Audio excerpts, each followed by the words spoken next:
Welcome to this video lecture on othering and silent pragmatism. This video lecture is the result of a workshop held earlier in 2024 at the University of Kaohsiung in Taiwan. My name is Bart Dessein, and I'm a senior full professor at Ghent University in Belgium. When we talk about othering and silent pragmatism, this, of course, has to do with how we identify ourselves as a culture, as a group of people. And I would start with some reflections on human beings as storytellers. Human beings living in a certain spatial context, in a certain temporal context, are confronted with events on which they have no impact, or confronted with the recognition or the meeting and recognition of other people belonging to other cultures. And this is why they are becoming storytellers. And they create narratives to position themselves in the world. Rick Plixton has said the following concerning this. All human beings, and especially groups of people, have the need of a safe haven in a natural and also cultural world that is alien and sometimes hostile to them. We are born to eventually die, and the ways we develop or learn to survive long and well appear to be denied by other groups who hold to other patterns to bring this meaningless task to a good end. Now, the most important elements of this quotation are indeed that human beings born in a certain time and place are confronted with a world, a cultural world, that is alien and sometimes hostile. And we have to give sense to this way of existing, and making sense of the way of existing is a narrative of identification. Identification within a certain temporal and spatial context. And this may differ from the way other groups of people with their own experiences and their own cultural setting perceive themselves, and also in their turn perceive the other.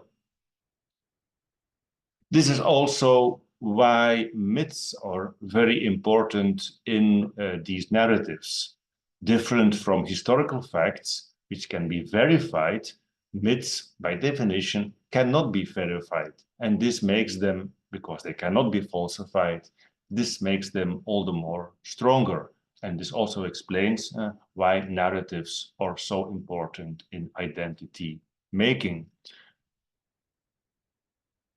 When I turn to the Chinese context, and one of the oldest texts of Chinese culture that is extant, being the Shujing, the Book of Documents, there read the following.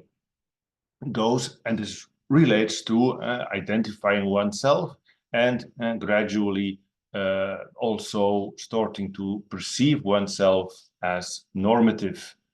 Those, says the document Kang Kao of the Shujing, those who do not obey to the correct principles have to be subjected to the rules. How much more is this the case for state instructors of the noble youth, administrators and minor officials of different ranks? When they introduce novelties on their own initiative, it is suited to bring them to death quickly and according to the norm of what is correct. This statement very much concerns the own proper cultural context.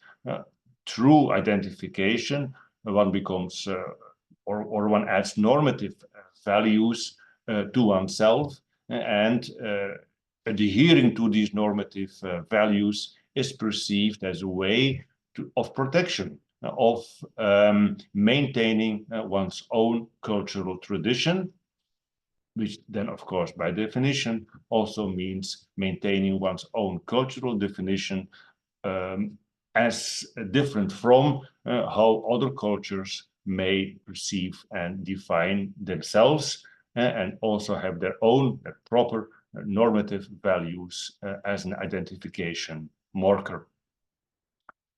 In the Mengzi, Mengzi, one of the most important disciples of Confucius, and Confucianism, of course, as is well known, became the state ideology in starting from the Second Empire of the Han Dynasty.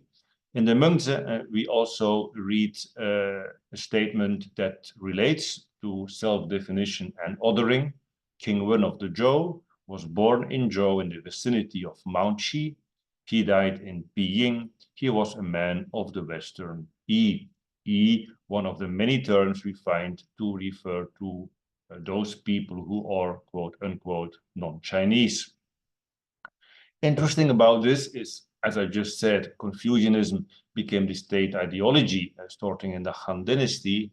Despite the fact that in the very beginning, at the time of Mengzi, he was seen as non-Chinese.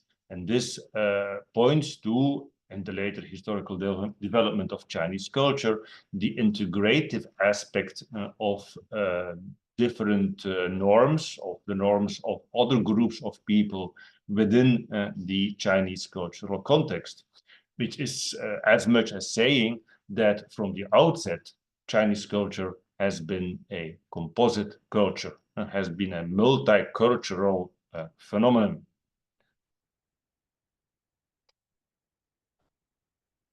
In the Zhuojuan, we find some more perspectives on othering, and this is here clear in this statement. The Rung and the Ti, again, words, terms referring to quote unquote non-Chinese groups of people.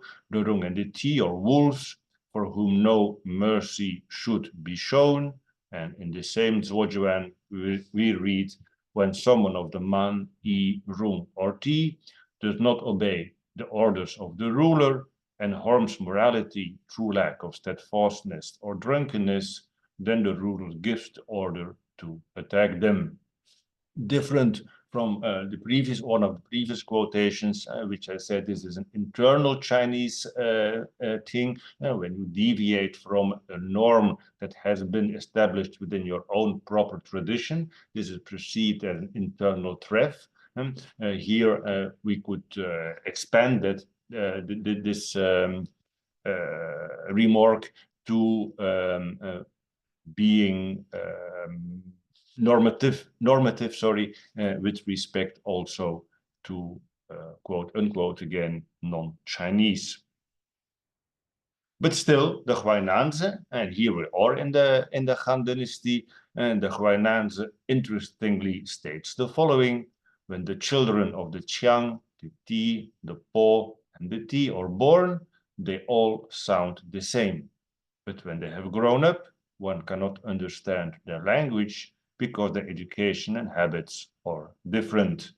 Interestingly here, it's basically a reflection on the fact that when born, we are all the same, we are all human beings, but it is education that makes people different.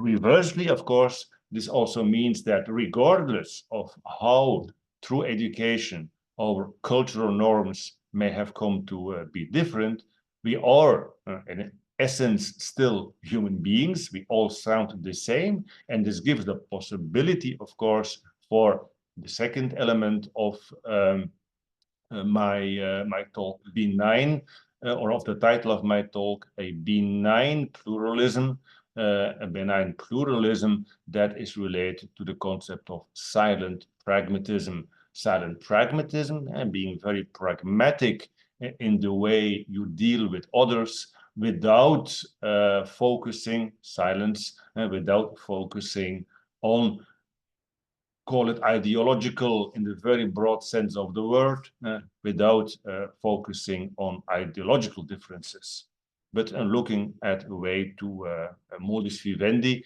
in commonality with other cultures, people who have different norms.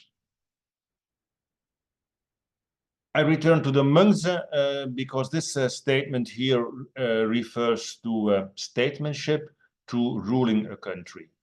Mengzi states, no, you have an unwrought gem. Although it may be worth 10,000, you will surely employ a lapidary to work it. However, for the government of the state, you say, put aside what you have learned and follow me. How is it that you herein behave so differently from when calling in a lapidary to cut the gem? So this deals with the art of ruling. You need a craftsman, someone who is skilled to rule the state. This is the first important element of the quotation. But the second, I would say, concerning the topic of this talk, even more important is the concept of Kuojia, to rule the state. State, if you look at any dictionary of the Chinese language, you will find Kuojia translated into English as nation state. But if you look at the term itself, etymologically, Kuojia, the head noun is not Kuo, it's not state, but the head noun is Jia, being at home. The home where you feel at home, where you do things as you do at home.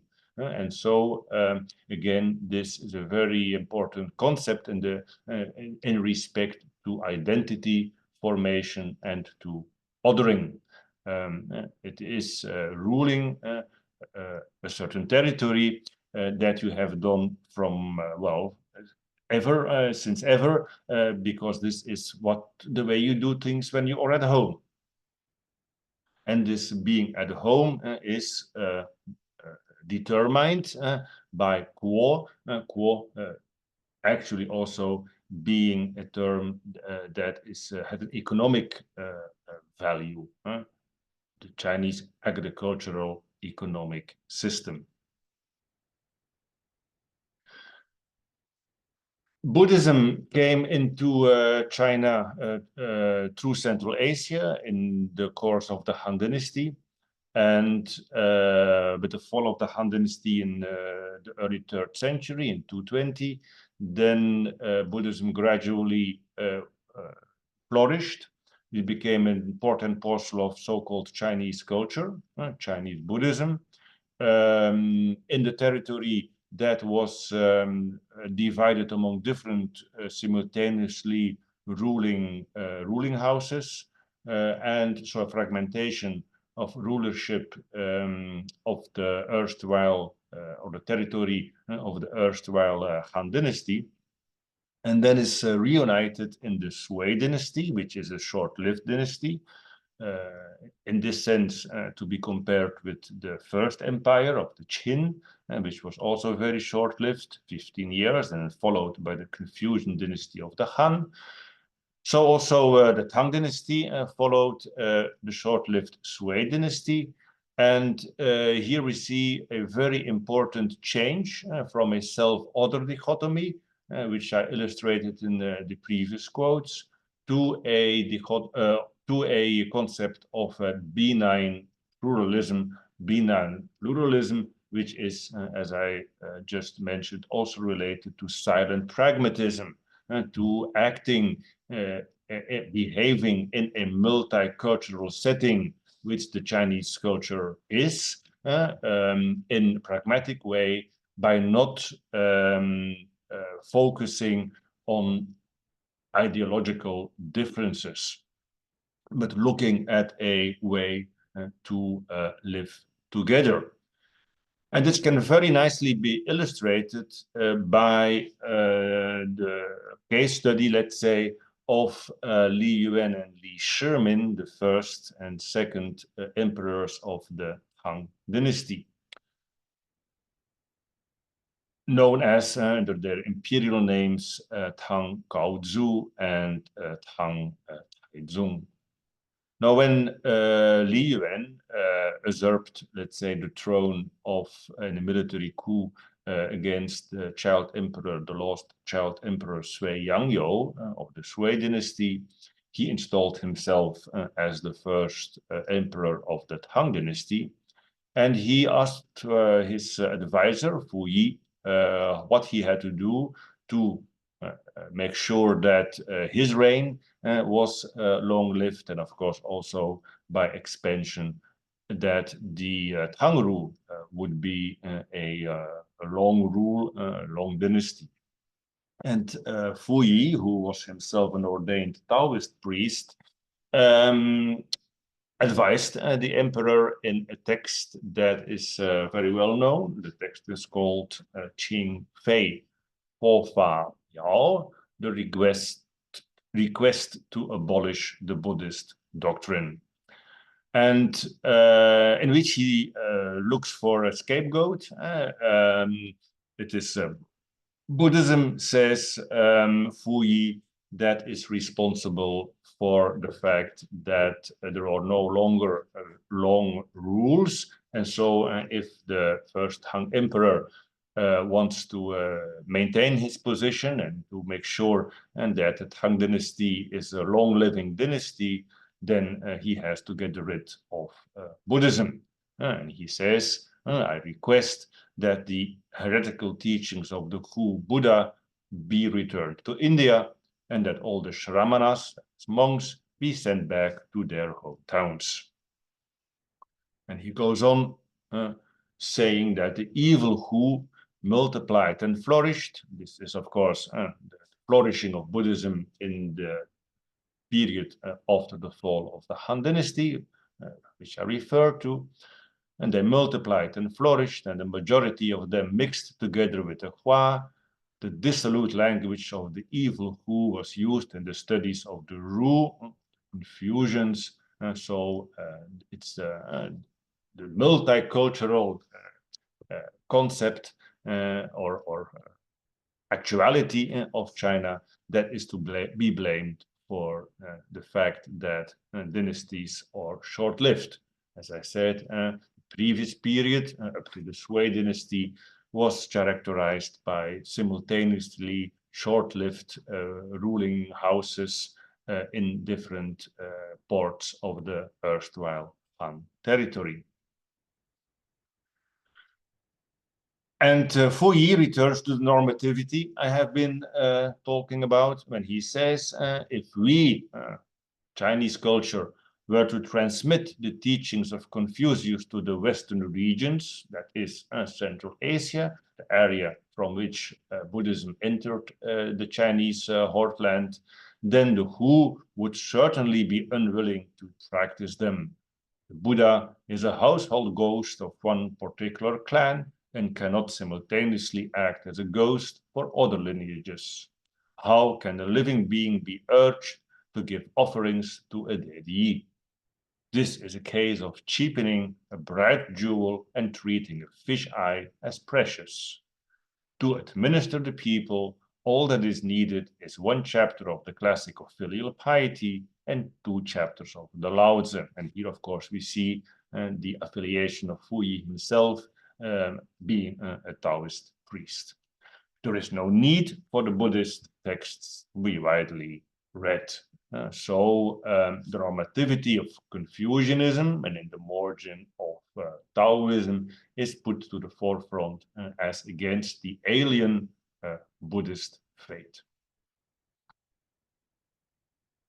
But to no avail. It took quite a while before the first emperor even considered to implement the advice of Fu Yi, and before he could actually implement the advice of Fu Yi, his second son, after having murdered the eldest son, the second son, Li Shimin, usurped the throne and installed himself as the second emperor of the Tang dynasty. And Li Shimin, we do know from historical records, was a Buddhist himself. So again, this shows how indeed by the Tang dynasty, China had become, had always been and remained to be a multicultural society. And when a delegation of the Western regions, referred to in the previous quote, visited a state visit to the Tang Emperor, the reply of the second emperor was that he, son of heaven of the great Han, would henceforth also attend to the affairs of the Khan. The willingness, as I said, we are all human beings. When we are born, we all sound the same. It is our education that makes us culturally different. But this being said, this does not prevent us from looking in a silent, pragmatic way to find a way to live harmoniously together. And this is also here what we find in this statement by the second Han Emperor. As Mark Lewis stated, this testified to Taizong's vision of the empire as encompassing both Chinese and nomads, a vision that he regarded as his own particular contribution. I make a big jump again to the Qing dynasty, where we see a development from a, as I phrase it here, a benign pluralism to an integrative multiculturalism. The Qing dynasty, the Manchu Qing dynasty, expanded. The territory ruled by the Manchu rulers was the largest territory in Chinese history. With the inclusion of what we now know as Xinjiang Uyghur, Tibet, Inner Mongolia, of course Manchuria, and we do see that that the Qing emperors, the Manchus, well aware of the fact that they were not Chinese themselves, that they took to Confucianism as a state ideology, same in this respect as the previous dynasty of the Ming, but that they simultaneously, recognizing the multicultural character of the territory that over which they ruled, that they have given to these, especially these new added parts of the territory, a great degree of autonomy. And this is what I refer to as this integrative multiculturalism. One could, in an anachronistic way, but in some sense, say that the Qing dynasty was a federalized unity.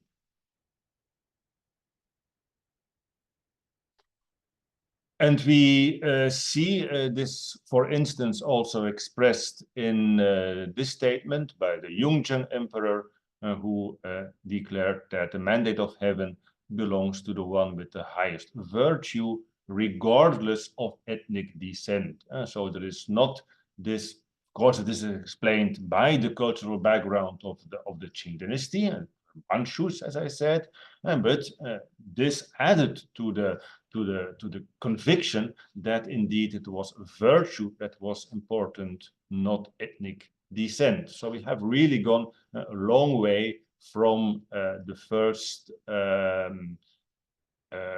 dichotomy of othering, which I started off with in this talk. We also see this in the Huangqing Zhegong Tu work by Fu Heng and Dong Gao, where we read that even Europe and some of the European countries are mentioned by name: the Swiss, the Hungarians, the Polish, the English, the French, the Swedes, the Dutch, and the Russians. And even they can become part of all under heaven. So also they can be integrated into a concept of benign pluralism. Benign pluralism that is related to silent pragmatism, looking at a pragmatic way of coexistence, again, to use a modern term, of coexistence between different cultures without focusing on the ideological, again, in a very broad sense of the word, an ideological focus on difference. Zhang Xuecheng, somewhat later, states that a differentiation between Chinese and non-Chinese is no longer meaningful, as all people have at all times the possibility to civilize themselves.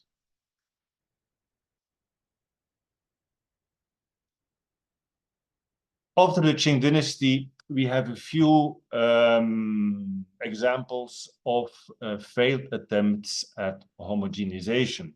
And I will here only refer to some statements by Liang Qichao.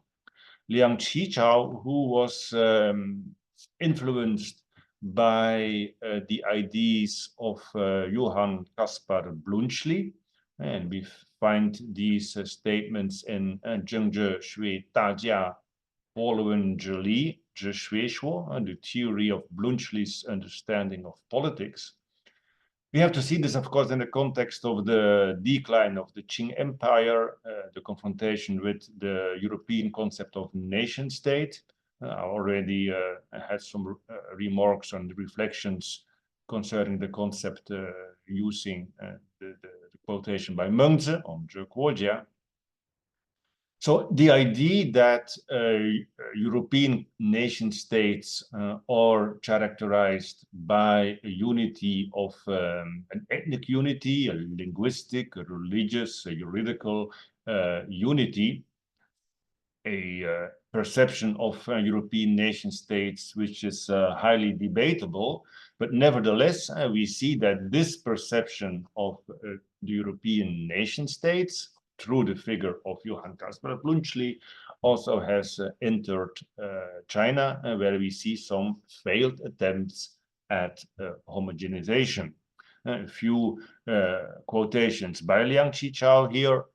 One does not, in making a state, a nation state, one does not only use pure gold and silver, but adds one or two cheap metals, unite Han, Manchus, Mongols, Turkic Muslims, and Miao and Tibetans, and then we will be one great nation. We shall then be 1/3 of the world's population, and we will widely expand over the 5 continents. Very much, one could say, an actualization at that time of the Tianxia, the all under heaven concept. And when this unification is really accomplished, then this great nation will take the Han people as their center. Moreover, their organization has to be formed by the hands of the Han. About this, there can be no discussion. Very much also in line with the previous statement that the difference between non-Chinese and Chinese is no longer useful, that everyone can civilize at some point. So this is also very much related to this concept. We do know, of course, that the unification of the ethnic unification of the Chinese territory did not work, and from there we conclude with these few reflections.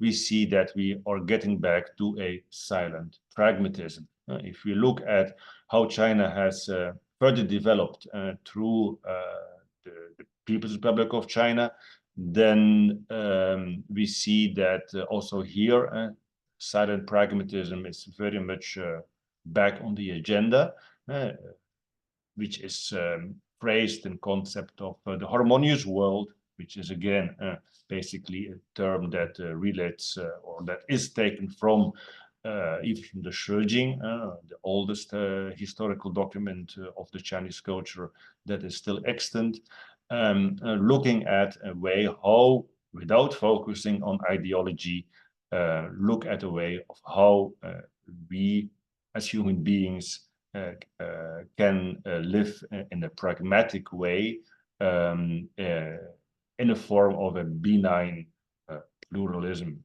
And with this, one could say that the circle is round, that we do indeed see how in current Chinese politics, how Confucian concepts are selectively, but how Confucian concepts are again reintroduced in looking at how, and this is of course a problem that we are all facing, how with the changing global order, how cultures, cultural traditions are again, and I would say, as they have always done, trying to define themselves, and define themselves, of course, is intricately related to othering. Thank you for your attention, and well, hope to see you at some point, at some place, in some cultural context. Thank you.